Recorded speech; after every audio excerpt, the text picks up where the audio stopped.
আল্লাহ পাক বললেন ওমা কানা লিমুমিনিন ওয়ালা মুমিনাতিন, কোন মুমিন পুরুষ বা কোন মুমিনা মহিলার জন্য বৈধ নাই, অবকাশ নাই। ইদা কাদাল্লাহু ওয়া রাসূলুহু আমরান, যখন আল্লাহ এবং তার রাসূল কোন জিনিসের ফয়সালা করে দেবে, আইয়াকুনা লাহুমুল খিয়ারাতু মিন আমরিহিম, সেই কাজের মধ্যে তাদের দখল আন্দাজি হবে এমনটা নাই। যেমন সরকার যখন কোন নিয়ম নির্ধারণ করে দেয়, যেমন আধার কার্ড বাধ্যতামূলক সরকার যখন করেছে যে সমস্ত ডকুমেন্টসের সঙ্গে সংযোগ করতে, আমরা যদি না করি তাহলে আমাদের সেই জিনিসগুলো বাকি থাকবে না, নষ্ট হয়ে যাবে। আমরা সরকারের অনুসরণ করলাম না, সরকারের বিরুদ্ধে চারণ করলাম। যেমন বর্তমানে রেশন কার্ড আমাদের আছে না নাই, খাদ্য সুরক্ষা কার্ড আছে, তাই নাই? খাদ্য সুরক্ষা কার্ড প্রথম দিয়েছে খুব সাধারণ ভাবে, আধার কার্ড দিয়েছে খুব সাধারণ ভাবে, দিয়েছে না দেয়নি? খাদ্য সুরক্ষা কার্ড দেওয়ার পরে এখন হচ্ছে খাদ্য সুরক্ষা কার্ডের সঙ্গে আধার কার্ড, ফোন নাম্বার, অমুক নাম্বার, তমুক নাম্বার কেওয়াইসি করতে হবে, হবে না? হবে না? আর যদি না করেন রেশন বন্ধ, রেশন দেবে? এবারে বলুন, আপনার আমার মতো দুস্থ গরিব মানুষ যে ফোন জীবনে ব্যবহার করেনি, ফোন কেনেও স্বপ্নই দেখেনি, তাকে ফোন কিনতে হচ্ছে না? হচ্ছে না? আবার ছোট ফোনে কাজ চলবে না বাবা, কি লাগবে? বিছানায় শুয়ে ভিডিও দেখার মতো ফোন লাগবে। আজ সমাজ কোথায় গিয়েছে! আর বর্তমানে যে বিজ্ঞান আজ আমাদেরকে কোথায় নিয়ে চলে যাচ্ছে, আর বিজ্ঞানের ঢেউয়ে বইতে বইতে, নাস্তিকবাদ বিজ্ঞানদের ঢেউয়ে বইতে বইতে আমরা কোথায় চলে গিয়েছি আধুনিক বিজ্ঞানের সঙ্গে, আমরা একটু ভাবিনি। তাই বলছিলাম যে কোরআনে কারীমের মধ্যে আল্লাহ পাক বললেন যে আল্লাহ পাক যখন আল্লাহ এবং তার রাসূল যখন কোন কাজের ফয়সালা করে দেবেন, আল্লাহ এবং তার রাসূল যখন কোন কাজের ফয়সালা করে দেবে, তো কোন মুমিন পুরুষ এবং মুমিন মহিলার জন্য বৈধ নয় যে তার খেলাফারজি করবে, তার মধ্যে নিজের মত প্রবেশ করাবে। তাহলে করলে কি হবে? আল্লাহ পাক আমাদের উপরে নামাজ ফরজ করেছে না করেনি? কথা বলেন ভাই, করেছে। রোজা ফরজ করেছেন, হজ ফরজ করেছেন, যাকাত ফরজ করেছেন। এই ইসলামের 5টা স্তম্ভ একটাকে বাদ দেওয়া যাবে? নামাজ, কলেমা, নামাজ, রোজা, হজ, যাকাত, এই 5টা স্তম্ভ যদি একটাকে আপনি অস্বীকার করেন, আপনি মুমিন হবেন? আদায় করার ভিত্তি স্তর আলাদা। যাদের কাছে মাল থাকবে তাদেরকে হজ করতে হবে, যাদেরকে যাকাত থাকবে, যাকাত পরিমাণ মাল থাকবে নিসাব পরিমাণ, তাদেরকে যাকাত দিতে হবে। কিন্তু যাকাতটা ফরজ, মুসলমানের উপরে ফরজ, অপরিহার্য, এটা ঈমানের স্তম্ভ। মানা ফরজ না? ফরজ না সকলের উপরে? এটা কার ফয়সালা? আল্লাহ, আল্লাহর রাসূলের, ঠিক না? তদরূপ যেমন নামাজটা মানা 100% এর মধ্যে 1 পয়েন্ট যদি আপনার কম হয়, আপনি মুমিন হতে পারবেন না। আর যদি রোজাটা আমার আপনার উপরে ফরজ, করতে পারিনি গুনাহগার হব, কিন্তু মানতে হবে এটা আমার উপরে কি বলেন? ফরজ। যদি মানতে না পারি, মানার মধ্যে যদি 1 কিঞ্চিত পরিমাণ যদি কম হয়ে যায়, আমি আপনি কিন্তু মুমিন থাকবো না, ঈমানওয়ালা থাকবো না। হয়তো লেবাসধারী মুমিন থাকবো, লেবাসধারী ঈমানওয়ালা হব, হয়তো আমার আপনার জানাজা পড়ে ইমাম সাহেব কবরস্থানে দাফন করে দেবে, কিন্তু তারপরেও কিন্তু আমি প্রকৃত মুমিন নই, তাই না? তদ্রূপ এদের টক লাগবে। তদ্রূপ আমার আপনার মেয়ে, আমার আপনার স্ত্রী, আমার আপনার মা, আমার আপনার বোনেদের পর্দা করাটাও ফরজ। ফরজ না? ফরজ না? এদের বলেন। আল্লাহ পাক পবিত্র কালাম পাকের মধ্যে জানিয়ে দিলেন, ওমা কানা লিমুমিনিন ওয়ালা মুমিনাতিন ইযা কাদাল্লাহু ওয়া রাসূলুহু আমরান আন ইয়াকুনা লাহুমুল খিয়ারাতু মিন আমরিহিম। আল্লাহ পাক এবং তার রাসূল যে সমস্ত কাজের সমাধান দেয়, আল্লাহ পাক এবং তার রাসূল যে কোনো কাজের আদেশ করেন, এই কাজগুলো মানা মুমিনদের জন্য ফরজ, মুমিন নারী এবং মুমিন পুরুষদের জন্য ফরজ। যদি তার মধ্যে তাদের কোনো ইখতিয়ার প্রবেশ করাতে পারবে না। وَمَن يَعْصِ اللَّهَ وَرَسُولَهُ فَقَدْ ضَلَّ ضَلَالًا مُبِينًا।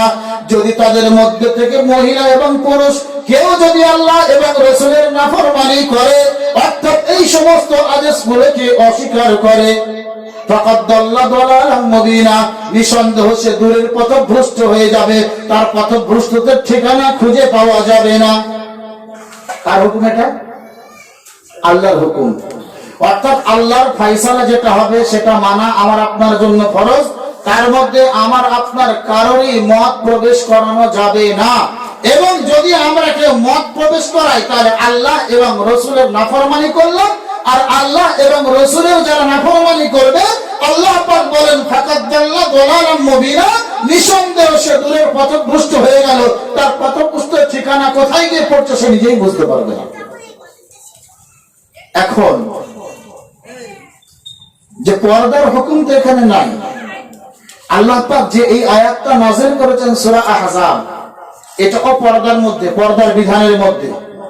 সেখানে গিয়ে আল্লাহ পাক 59 নম্বর আয়াতের মধ্যে আল্লাহ পাক বলছেন, এই সূরা আহজাবের 59 নম্বর আয়াতের মধ্যে আল্লাহ পাক বলছেন, পর্দার হুকুম দিচ্ছেন আল্লাহ পাক পবিত্র কালাম পাকের সূরা আহজাবের 59 নম্বর আয়াতের মধ্যে জানিয়ে দিলেন, ইয়া আইয়ুহান নাবিয়্যু কুল লি আজওয়াজিকা ওয়া বানাতিকা ওয়া নিসাইল মুমিনিন ইদনিনা আলাইহিন্না মিন জালাবিবিহিন্না।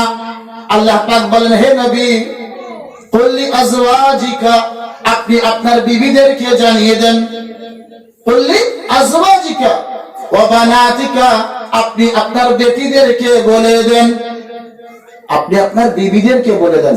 নবীর বিবি যারা তাদেরকে সম্বোধন করে বিশ্বের মুসলমান মহিলাদেরকে আল্লাহ পাক সম্বোধন করলেন। নবীর যেখানে বর্ণনা নিয়ে আসলেন, মুমিন পুরুষ এবং মহিলাদেরও বর্ণনা নিয়ে আসছেন। দেখেন, ইয়া আইয়ুহান নাবিয়্যু, হে নবী, কুল লি আজওয়াজিকা ওয়া বানাতিকা ওয়া নিসাইল মুমিনিন, আমার আপনার মতো মুমিন মানুষদের, মহিলাদের কথা বলেছেন, স্ত্রীদের কথা বলেছেন। হে নবী, আপনি আপনার স্ত্রীদেরকে বলে দেন, আপনি আপনার বেটিদেরকে বলে দেন, আপনি মুসলমান মহিলাদেরকে বলে দেন, কুল লি আজওয়াজিকা ওয়া বানাতিকা ওয়া নিসাইল মুমিনিন ইদনিনা আলাইহিন্না মিন জালাবিবিহিন্না, ইদনিনা আলাইহিন্না মিন জালাবিবিহিন্না, তারা যেন নিজেদের জিলবাবটাকে সামনে টেনে নেয়, ঢেকে নেয়। আমাদের মায়েরা বোনেরা মাথায় ওড়না দেয় না, তাই না? ওড়নাটাকে একদম ঢেকে, মুখটা এমন ভাবে ঢেকে নিতে হবে যেন কেউ চিনতে না পারে। আপনার চেহারা, মুখমণ্ডল, আপনার হাত পা দেখে যেন কেউ আকর্ষিত না হতে পারে। যদি আমরা শরিয়াত অনুপাতে যদি আমরা আমল করতাম, যদি আমরা শরিয়াতের নির্দেশনাকে ফলো করতাম, যদি আমরা আল্লাহর দেওয়া বিধানকে আমরা মেনে নিতাম, তাহলে কি হতো? বর্তমান সময়ের পরিস্থিতি যে খারাপ, একজন পিতা তার কন্যাকে স্কুলে পাঠাতে ভীতস্ত হচ্ছে না, কলেজে পাঠাতে ভীতস্ত হচ্ছে না, বাজারে বার করতে ভীতস্ত হচ্ছে না। কারণ যখনই কোনো জওয়ান যুবতী, মেয়ে এবং ছেলে এক জায়গায় একত্রিত হয়, বাজারে হোক, স্কুলে হোক, কলেজে হোক, মাঠে হোক, ঘাটে হোক, একে অপরের কুদৃষ্টিতে, কুমন্ত্রণায় একে অপরের ভেসে লিপ্ত হয়ে নিজের ইজ্জত, নিজের মান সম্মান, নিজের পিতার মান সম্মানকে একদম ধুলে মিশিয়ে দেয়, দেয় না? কারণ যদি পর্দার বিধান যেহেতু আমরা ঠিক মতো পালন করি না, যদি আমরা ইদনিনা আলাইহিন্না মিন জালাবিবিহিন্না, জালাবিব এ জিলবাবুনের জমা, জিলবাবাতুনের জমা। জিলবাবাতুন বলা হয় ওই ওড়নাকে যেটা মাথার উপরে ঢাকলে বক্ষদ্বয় পর্যন্ত ঢেকে যায়। অতীতে আমরা দেখেছি আমাদের মায়েরা এত পর্দা করত। বর্তমান সময়ে আমাদের বোনেদেরকে পর্দার নাম শুনলে নাক মাথায় উঠে যায়, নাক কপালে উঠে এসেছে। আবার মনে মনে ভাবে এইগুলো কি করার জিনিস নাকি? যদি আমাদের মায়েরা, আমাদের বোনেরা যদি এই আয়াতটাকে ফলো করে পর্দা করা শুরু করে, কি হবে? আল্লাহ পাক বলেন যালিকা আদনা আন ইউরাফনা, এটাই তাদের পরিচয়, এটাই তাদের পরিচয়ের সবথেকে নিম্ন স্থান। যালিকা আদনা আন ইউরাফনা, এমন কাজটা যদি করে আমার আপনার মেয়েরা, আমার আপনার বউয়েরা, আমার আপনার স্ত্রীরা, আমার আপনার কন্যারা, আমার আপনার বেটিরা যদি এই রকম জিলবাব পরিধান করে, অর্থাৎ মুখমণ্ডলকে ঠিকভাবে ডাকে, এক কথায় শরীয়তের পর্দার বিধান যদি মেনে নেয়, আল্লাহ পাক বলেন ফালাই উদাইন, তাহলে আপনার আমার আপনার মেয়েরা যখন রাস্তার মধ্যে বার হবে তারা সম্মানে বশীভূত হবে, তারা ইফতিজিং এর শিকার হবে না, অন্যের ছেড়ে ছড়ের শিকার হবে না। ওয়া কানা আল্লাহু গফুরুর রহিমা, আল্লাহ বললেন যদি এই আমল করতে গিয়ে তোমার মধ্যে কোনো ভুল হয়ে যায় পিছে অতীতে, তাহলে শুধরে নাও। ওয়া কানা আল্লাহু গফুরুর রহিমা, আল্লাহ পাক অত্যন্ত ক্ষমাশীল এবং অত্যন্ত মেহেরবান। আল্লাহ পাক আপনার অতীতের গুনাহকে ক্ষমা করে দেবেন, বলি সুবহানাল্লাহ। সম্মানীয় বন্ধুগণ, তাহলে এই আয়াতের দ্বারাই আল্লাহ পাক আমাকে এবং আপনাকে, আমাকে এবং আমার নবী স্ত্রী এবং আপনার স্ত্রী, নবী আলাইহিস সালাতু ওয়াস সালাম থেকে নিয়ে আমাদের মতো নগণ্য জঘন্য মুমিন মুসলমানকে আল্লাহ পাক কোরআনে নাম নিয়ে বলেন অনিসাইল মুমিনিন, মুমিনদের মহিলাদেরকে আল্লাহ পাক সম্বোধন করে বলছেন ইদরিন আলাইহিন্না মিন জালাবিবিহিন্না, তারা যেন নিজেদের উপরে জিলবাবটাকে টেনে নেয়, পর্দাটাকে টেনে নেয়, নিজের নেকাবটাকে, মুখটাকে নেকাব দিয়ে মুখটাকে ঢেকে দেয়। যালিকা আদনা আন ইউরাফনা, এটা তার স্বচ্ছ পরিচয়, অর্থাৎ একজন মুসলমানের বেটি, একজন মুমিনা বেটি, অর্থাৎ একজন মুসলমানের কন্যা বা স্ত্রী হিসাবে সহজে পরিচয় পাওয়া যাবে যে ওই যে মেয়েটা রাস্তা থেকে চলছে পর্দা নশিনী, সেটা কোনো মুমিনার বেটি হতে পারে, সেটা কোনো মুমিনের বেটি হতে পারে, সেটা কোনো মুমিনা মহিলা হতে পারে, তার সঙ্গে বেয়াদবি করা যাবে না। আল্লাহ বললেন ফালাহি উযাইন, এমন কাজটা করলে তাকে উত্তপ্ত পৃথিবীর কোনো মানুষ করবে না, কারণ তার চেহারা দেখা পাবে না, তার হাত দেখা পাবে না, তার পা ভালো করে দেখা পাবে না, তার বক্ষদাই ভালো করে দেখা পাবে না, তার পেটটা ভালো করে দেখা পাবে না, তার দিকে আকর্ষিত হবে না, আর যখন আকর্ষিত হবে না তা সেই ইফতিজিং এর শিকার হতে পারবে না। এটা কার বিধান? আল্লাহর বিধান। এখন যদি আমি আপনি এই বিধানের মধ্যে মুদাখালাত করি, দখল আন্দাজি করি, অর্থাৎ আমি আপনি যদি বলি যে জিনিসটা আমাদেরকে বলা হচ্ছে শরীয়ত বলেছে আমরা এইভাবে চলবো, অর্থাৎ শরীয়তের হুকুমটা পরিপূর্ণ মানলাম না, শরীয়তের হুকুমটা পরিপূর্ণ মানলাম না, আর আমি বললাম আমি যেমন ইচ্ছা তেমন চলবো। আমাদের মহিলাদেরকে বাড়িতে বসতে বললে বলে বাড়িতে কতক্ষণ ডাকবে, সবসময় ঘরের মধ্যেই তো বসে আছে, আমরা কিন্তু বাইরে যাবো না, বলে বলে না বাইরে যাও, বাইরে যাও, বাইরে যেতে কে নিষেধ করেছে? বাইরে যেতে কিঞ্চিত কেউ নিষেধ করেনি, শরীয়ত গাইডলাইন দিয়েছে, এই গাইডলাইন মেনে আপনাকে বাইরে যেতে হবে। পুরুষ যদি বাইরে যায় তার জন্য গাইডলাইন আছে, মহিলা যদি বাইরে যায় তার জন্য গাইডলাইন আছে। এই গাইডলাইন মানার নামই হচ্ছে মুমিন। এই গাইডলাইন মানার নাম কি বলে? মুমিন। যখন আমরা এই গাইডলাইনটা মেনে নেব, তাহলে এই গাইডলাইন মেনে চলবো, তাহলে আমার আপনার নামটা মুমিনের খাতায় লেখা হবে, আর আমার আপনার নামটা মুমিনের খাতায় লেখার পরে আল্লাহ পাকের করুণাধারা আমার আপনার উপরে বর্ষণ হতে থাকবে। আর যদি আমরা এই গাইডলাইনটা না মেনে নিই, এটা যদি অস্বীকার করি, তাহলে কিন্তু আমি আপনি ইমানদারের খাতা থেকে বেরিয়ে কোন খাতায় যাব? দায়ুসের খাতায়। কোন খাতায়? দায়ুস শব্দটা মনে রাখবেন,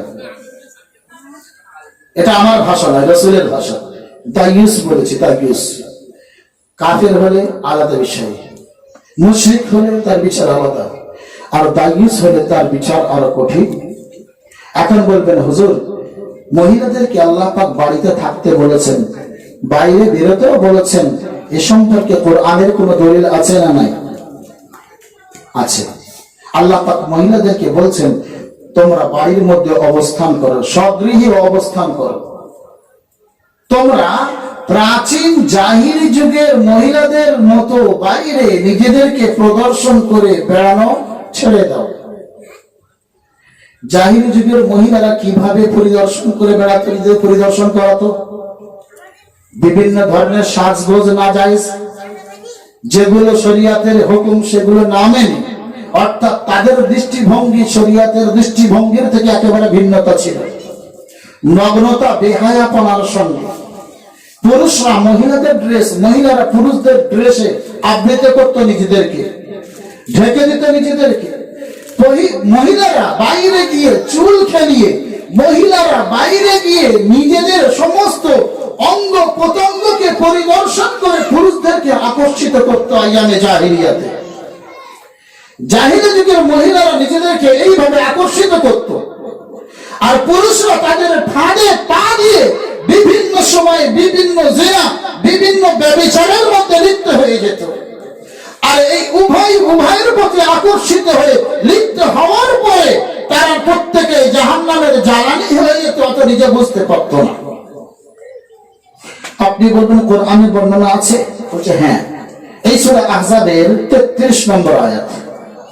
আল্লাহ পাক পবিত্র কালাম পাকের মধ্যে বলেন, আকারনা ফি বুয়ুতিকুন্না ওয়ালা তাবাররাজনা তাবাররুজাল জাহিলিয়াতিল উলা। আল্লাহ পাক পবিত্র কালাম পাকের মধ্যে বলে দিলেন, হে মুমিনা মহিলারা, তোমরা স্বগৃহে অবস্থান করো। ওয়ালা তাবাররুজনা তাবাররুজাল জাহিলিয়াতিল উলা, তোমরা প্রাচীন জাহিলি যুগের মহিলাদের মতো প্রদর্শন করে বেরিও না। তো জাহিলি যুগের মহিলা বর্তমান সময়ে আমার আপনার বেটিরা জাহিলি যুগকে হার বানিয়ে দিয়েছে। জাহিলি যুগে কি হতো, মহিলারা এত খোলামেলা ঘুরে বেড়াতো না যতটা আমাদের মেয়েরা বেড়ায়। কেমন বেড়ায় আমাদের মেয়েরা? আমরা নিজেরা দেখলে বুঝতে পারি যে আমাদের মেয়েরা চুলটা ছেড়ে দিয়ে, চুলে শ্যাম্পু কন্ডিশন করে, হাওয়ায় ফিরফির করে উড়াতে, মোটর সাইকেলের পিছনে বসে যায় আর হাওয়ায় ফিরফির করে উঠতে থাকে। এমনটা আমাদের মহিলারা করে। আর কি করে, যত রকমের আটা ময়দা যুক্ত মেকআপ আছে সমস্ত কিছু লাগিয়ে নেয়, যত রকমের পারফিউম আছে, যত রকমের সুগন্ধি আছে সেগুলো লাগিয়ে নেয়। আল্লাহ নবী সাল্লাল্লাহু আলাইহি ওয়াসাল্লাম বলছেন, ওই মহিলা এমন যে মহিলা খুশবু লাগিয়ে, সুগন্ধি লাগিয়ে পুরুষদের মজলিসের সামনে থেকে অতিক্রম করল। আমাদের মহিলারা বর্তমান সময়ে বডি স্প্রে করে, বর্তমান সময়ে খুশবু পারফিউম লাগিয়ে বাজারে ঘুরে, অনুষ্ঠানে যায়। সম্মানীয় বন্ধুগণ, আপনার স্ত্রী যদি হয়, আপনার সঙ্গে থাকার জন্য, আপনার ঘরের ভিতর থাকার জন্য, তার জন্য পারফিউম সুগন্ধি ব্যবহার করা বৈধ। কিন্তু এমন পারফিউম সুগন্ধি ব্যবহার করে রাস্তাঘাটে বার হওয়া, কোন মজলিসে যাওয়া, এটা শরীয়ত কঠোরভাবে হারাম করেছেন। আল্লাহ নবী সাল্লাল্লাহু আলাইহি ওয়াসাল্লাম বলেছেন, সেই মহিলা জানিয়া, সেই মহিলা জানিয়া, সেই মহিলা জানিয়া, সেই মহিলা ব্যভিচার। রাসূল বলেছেন, একবার না 3 বার বলেছেন। আমাদের মহিলারা সুগন্ধি লাগিয়ে বাইরে যায় না? যায় না জি, অথচ হারাম। হারাম এমন জিনিসটা ব্যবহার করে কঠোর হারাম, অথচ এর থেকে আমরা পিছনে হটি না। নাম্বার 2, বিভিন্ন ধরনের সজ্জা, অর্থাৎ সাজ সজ্জা করা সুন্নাত। অনেক ক্ষেত্রে ফরজও বটে, কিন্তু অনেক ক্ষেত্রে হারাম নাই। বেশিরভাগ ক্ষেত্রে আমরা যে সাজ সজ্জাগুলো করি সেগুলো একেবারে হারাম। আপনি বলবেন কেমন? স্বামীকে সন্তুষ্ট করার জন্য সাজ সজ্জা করা সুন্নাত। স্বামী যদি স্ত্রীর দিকে আকর্ষিত না হয়, আকর্ষণ করার জন্য তাকে সাজ সজ্জা করে তার নফসকে কন্ট্রোল করে, এটা মহিলাদের জন্য ফরজ। আর সাজ সজ্জা করে এলাকায়, হাটে, বাজারে, মেলায় এবং বিভিন্ন ভিড় ভাড়াকার মধ্যে পরিদর্শন করার নিজেকে, এটা শরীয়তে কঠোরভাবে হারাম। একে রাসূলুল্লাহ জানিয়া বলেছেন। কি বলেছেন? ব্যভিচার। ব্যভিচার। আপনার সুগন্ধের লোভে কোন পুরুষ যদি আপনার দিকে আকর্ষিত হয়, তাহলে আপনি হলেন ব্যভিচার। চোখের জিনা করালেন, মনের জিনা করালেন, দিল দিমাগের জিনা করালেন। অথচ বর্তমান সময়ে আমাদের মেয়েরা দোকানে যায়, কসমেটিক্সের দোকানে যায়, সেখানে গিয়ে বিভিন্ন ধরনের বিভিন্ন পারফিউম কিনে এনে নির্দ্বিধায় ব্যবহার করে হাটে ঘাটে বাজারে ইত্যাদিতে ঘুরে বেড়ায়, বেড়ায় না। আল্লাহ রাসূল বলে ফাহিয়া জানিয়া, এমন মহিলাটা জিনাকারিনী মহিলাদের অন্তর্ভুক্ত হয়ে যায়। এখন আপনি বলবেন, এবারে আমার আপনার মেয়ে যেহেতু, আমি তার অভিভাবক, আমার আপনার করণীয় কি, আমার আপনার বর্জনীয় কি?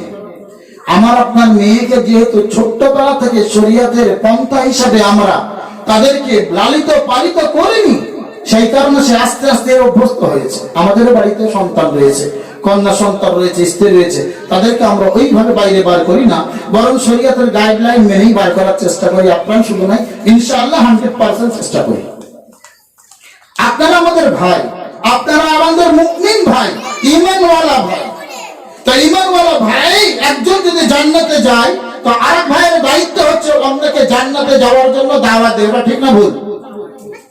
আমাদের মেয়েদেরকে ছোটবেলা থেকে পর্দা শেখায়, নেকাব পরা শেখায়, হিজাব পরা শেখায়, কিভাবে কথা বলতে হয় সেগুলো শেখায়। রাসূলুল্লাহ সাল্লাল্লাহু আলাইহি সাল্লামের জীবন আদর্শ খুললে মহিলাদের তালিম, পুরুষদের তালিম, বয়োজ্যেষ্ঠদের তালিম, বাচ্চাদের তালিম, সকলের তালিম সম্পর্কে আলোচনা করা আছে। কিন্তু বর্তমান সময়ে তো আমাদের ব্রেন পচে গেছে। বর্তমান সময়ে আমরা যে যত বড় শিক্ষিত, তার ব্রেনটা তত বড় পচা। আপনি বলবেন হুজুর কেন আপনি এত বড় কথা বলবেন? হ্যাঁ, এত বড় কথা বলছে। যখন মানুষ কম শিক্ষায় শিক্ষিত হয়, তো নিজের পথ চলার জন্য একজন আলেম হোক, দিনদার হোক, তাকে নিজের শিক্ষক বা নিজের গাইড হিসাবে ব্যবহার করে না? আর যখন মানুষ অতি শিক্ষিত এবং জিত হয়, তখন কি করে? নিজেকে হনু মনে করে, আর শরিয়াতের মাসলাক, শরিয়াতের সমস্ত দৃষ্টিভঙ্গিতে তুচ্ছ-তাচ্ছিল্য করে। আর শরিয়াতের যে গাইডলাইন দেওয়া আছে, যে লজিক গুলো দেওয়া আছে, সেগুলো একবারও মুতালা করতেও চায় না, পড়তেও চায় না। অথচ আল্লাহ পাক প্রথম ওহীতে নাযিল করেছিলেন কি সম্পর্কে বলেন? কোরআনে কারীম যে প্রথম নাযিল হয়েছিল, প্রথম দিনে, প্রথম বাক্যে, প্রথম শব্দে নাযিল হয়েছিল, সেখানে কিসের শিক্ষা দেওয়া হয়েছিল? পড়া। কিসের? ইকরা। কিসের? কি শব্দ? এর অর্থ কি বলেন? পড়ো। আমরা কি পড়তে বললে আমরা কি পড়ি?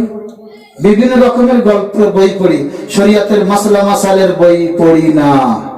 আর বর্তমান সময়ে পড়তে বললে পড়া ছেড়ে দিয়ে মোবাইলে সময় দেয়, কিন্তু পড়ায় মন লাগায় না, ঠিক না ভুল?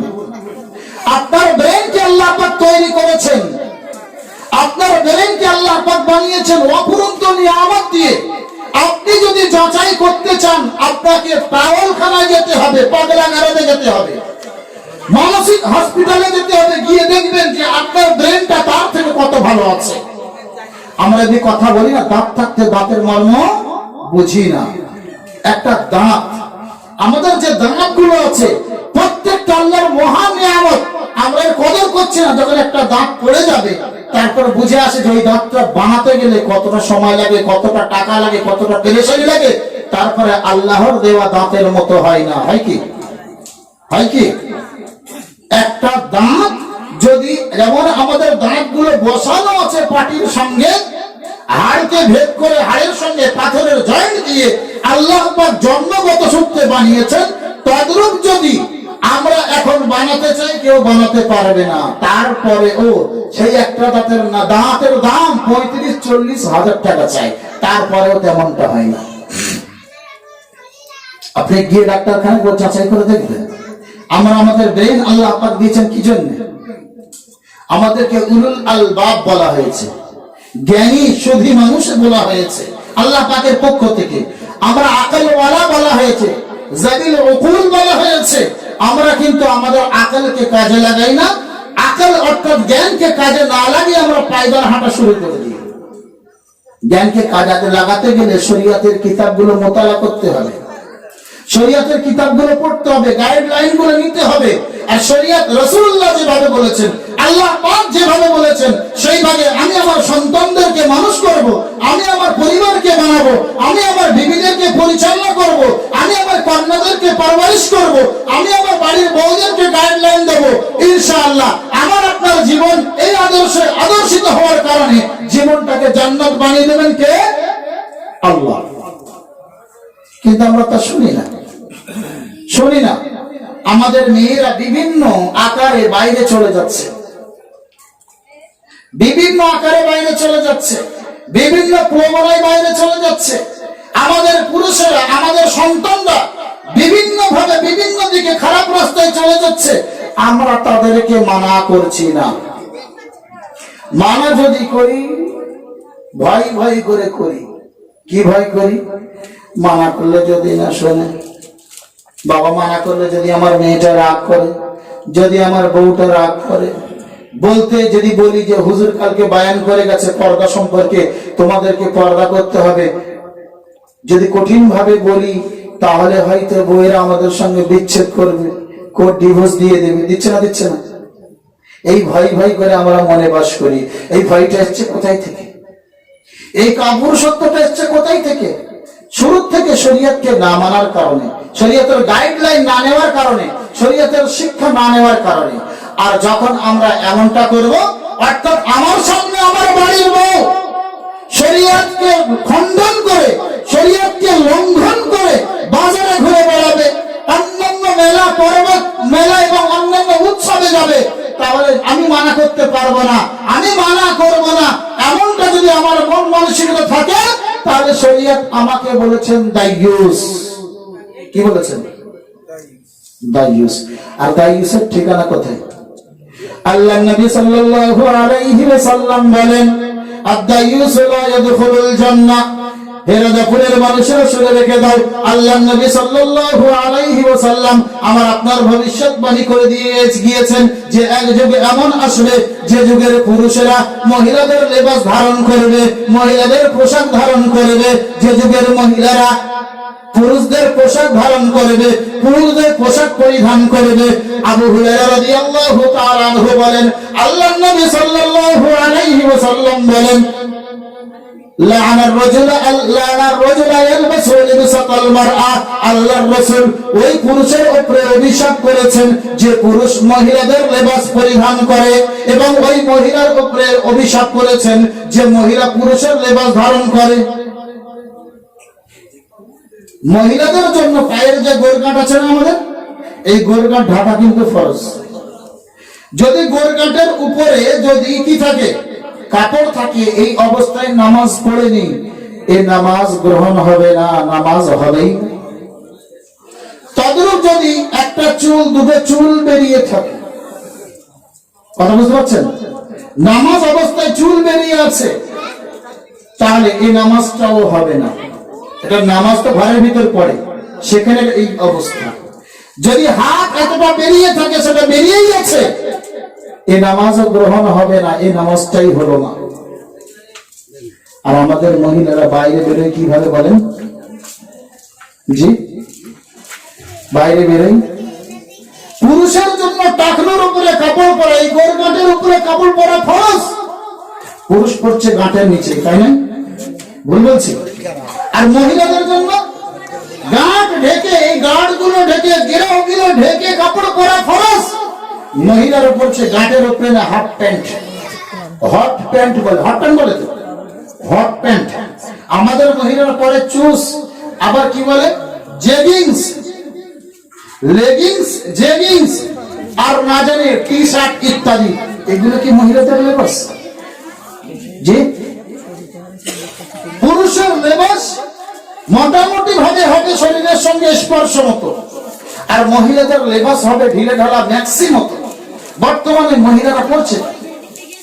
আমার আপনার মেয়ে, যখন মানুষের টাকা বেশি হয়, তখন মানুষের বউয়েদের মেয়েদের কাপড় ছোট হয়ে যায়, ঠিক না বলুন? আপনি যখন গরিব ছিলেন আপনার মেয়েটাকে পর্দা কিভাবে করতে হয় আপনি শিখিয়েছেন। মসজিদের ইমাম সাহেবের কাছ থেকে নুরানি কায়দা থেকে নিয়ে কোরআনে কারীম পর্যন্ত শিখিয়েছেন, তাকে শরীয়তের মাসলা মাসাইল শিখিয়েছেন। কিন্তু যখন আপনার পয়সা হয়েছে, আপনি 10 বিঘে 20 বিঘে জলকার করেছেন, একটা দুটো বাড়ার মালিক হয়েছেন, তখন আপনার আমার মেয়েদেরকে আমরা কিভাবে বার করছি? শোরুমে নিয়ে যাচ্ছি, শপিং মলে নিয়ে যাচ্ছি, সব থেকে ন্যাংটো উলঙ্গ ড্রেসটা কিনে দিচ্ছি। জামা ছোট হয়ে গেছে, আগে পড়তো ম্যাক্সি, মাথায় পড়তো ছোট নেকাব বা বোরকা, এখন পড়ছে কি স্ক্রিন ফিট গেঞ্জি। পড়ছে না? পড়ছে না? এটা কি মহিলাদের ড্রেস না পুরুষদের ড্রেস? আবার হাদিসের মধ্যে রাসূল বলছেন লাআনাল্লাহুল মুতাশাব্বিহান মিনার রিজালি বিন নিসা, আল্লাহ অভিশাপ নাযিল করেছেন এমন পুরুষদের উপরে যে সমস্ত পুরুষরা মহিলাদের সাদৃশ্য গ্রহণ করে, এবং ওই সমস্ত মহিলাদের উপরে যে সমস্ত মহিলারা পুরুষের সাদৃশ্য গ্রহণ করে। সম্মানীয় বন্ধুগণ, এখানে আমাদের জানার বিষয় হলো যে বর্তমান সময় আমরা যে লেবাসগুলো, আমরা যে পোশাক পরিচ্ছদ গুলো পরাচ্ছি, এগুলো কিন্তু শরঈ লেবাস হচ্ছে না। আর এর জন্য আমরা যেহেতু গার্জিয়ান বা অভিভাবক, কিয়ামতের দিনে এই আমার কন্যার জন্য আমাকে জাহান্নামে না যেতে হয়, কিয়ামতের দিনে আমার স্ত্রীর জন্য আমাকে জাহান্নামে না যেতে হয়, কিয়ামতের দিনে আমার বাড়ির বউমার জন্য আমাকে জাহান্নামে না যেতে হয়, কারণ আমি তো ছিলাম কি বাড়ির গার্জিয়ান। রাসূলুল্লাহ কি বলেছেন গার্জিয়ানদের সম্পর্কে? কুল্লুকুম রাঈন ওয়া কুল্লুকুম মাসউলুন আন রাঈয়াতিহি। আল্লাহর নবী সাল্লাল্লাহু আলাইহি ওয়াসাল্লাম বলেন, তোমরা প্রত্যেকেই অভিভাবক, প্রত্যেকেই দায়িত্বশীল। কাল কিয়ামতের ময়দানে তোমাদের প্রত্যেকের দায়িত্ব সম্পর্কে জিজ্ঞাসা করা হবে। কি সম্পর্কে? আমার স্ত্রীর পর্দা করা আমার উপরে ফরজ, আমার কন্যার পর্দা করা আমার উপরে ফরজ, আমার স্ত্রীকে দ্বীনের পথে পরিচালনা করা আমার উপরে ফরজ, আমার কন্যাকে দ্বীনের শিক্ষা দেওয়া আমার উপরে ফরজ, কোরআন হাদিসের শিক্ষা দেওয়া আমার উপরে ফরজ। আমরা কি সেগুলো করেছি? আমরা যখন করলাম না, নির্দ্বিধায় আমরা অবহেলিতের সঙ্গে সেগুলো ছেড়ে দিলাম, তাহলে আমাদের নাম লেখা হলো দাইয়ুস। আর রাসূল বললেন আদ-দাইয়ুস লা ইয়াদখুলুল জান্নাহ, দাইয়ুস ব্যক্তি কোনোদিন জান্নাতে প্রবেশ করবে না। কত ভয়ঙ্কর! তাই এখন একবার কি যদি শরীয়তের কোষ্ঠী পাথরে যাচাই করে আমরা বলতে পারি, নিঃসন্দেহ আমাদের কৃষ্টি কালচারটা এমন যে আমরা শরীয়তের নোক্তা নজরে আমরা দাইয়ুস হয়েছি।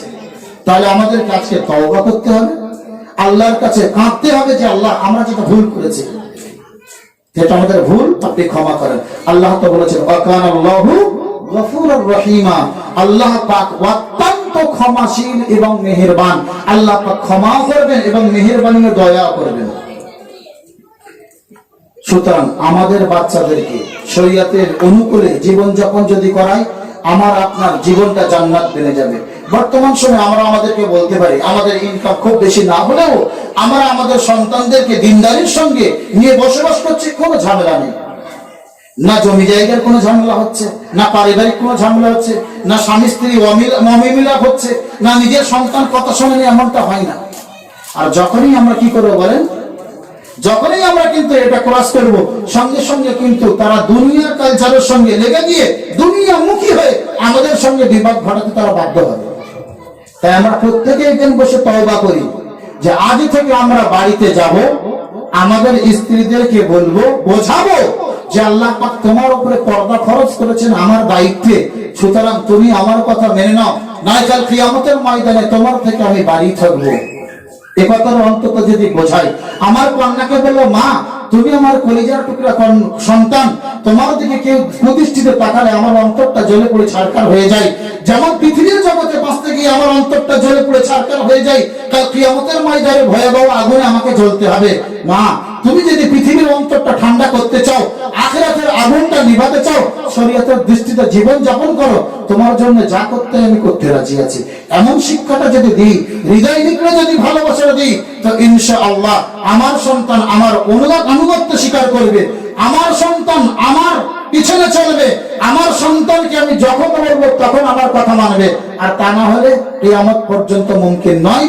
বাড়িতে স্বামী স্ত্রীর মধ্যে ঝামেলা থাকবে, কন্যা সন্তানের সঙ্গে বাপের বনাবনি হবে না, বাপের অনিচ্ছায় কন্যা সন্তান অন্য জায়গায় কি করবে, সংসার করে বসবে, অন্য জায়গায় সম্পর্ক করে বসবে, নিজের স্ত্রী নিজের কথা শুনবে না, নিজের স্ত্রী পরকীয়ার শিকার হয়ে যাবে।